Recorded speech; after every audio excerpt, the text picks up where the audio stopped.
In the movie business, we deal with really big ideas.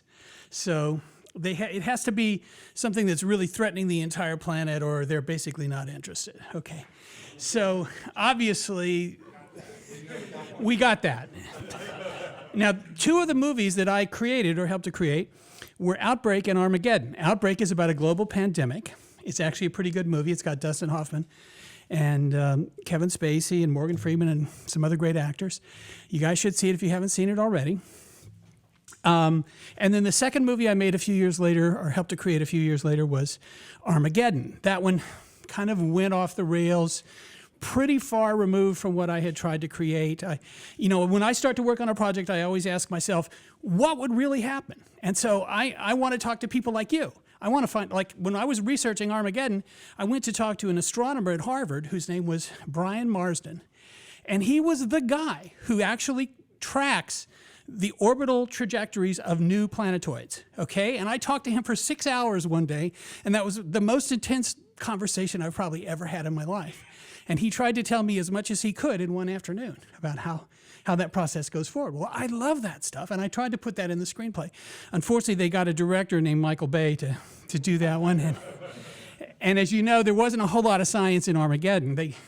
But there was actually a little bit of science that survived in Outbreak, so I was pretty pleased with that. So for the last 10 years, I've been obsessed with climate change because clearly it's the same kind of threat.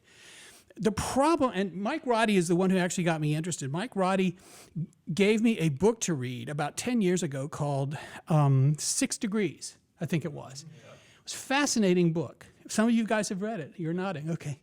And since then, I've probably read a dozen other books. I was also very influenced by Al Gore's documentary, Inconvenient Truth, which had an impact on me. And I kept searching and searching and searching for a way to dramatize the problem of climate change in a compelling way.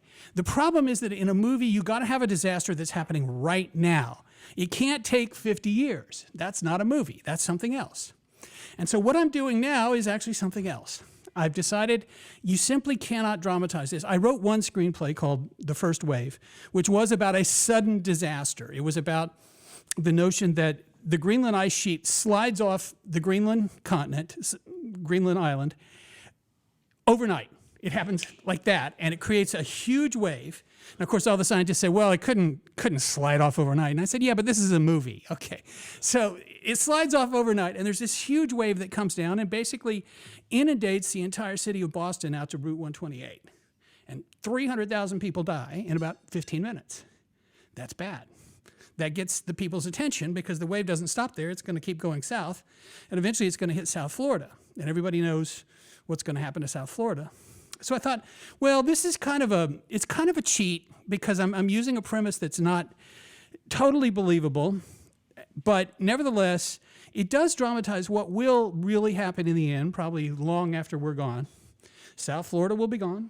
The Texas coastal plain will be gone. New York City will be gone.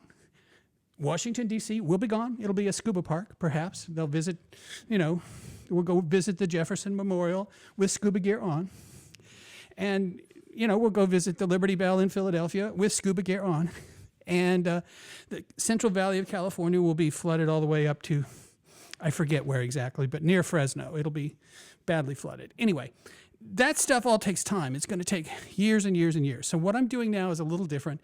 And I'm trying to use the time in my favor. So I'm writing a novel instead of a movie so that we can have the passage of time and actually show the incredible disasters that I think will actually unfold in this century. I don't think it's going to take 200 years or 300 years. I think we're on a path now to where if we don't turn around, we're in deep doo-doo by the end of this century. And my kids will still be alive, and a lot of your kids will still be alive.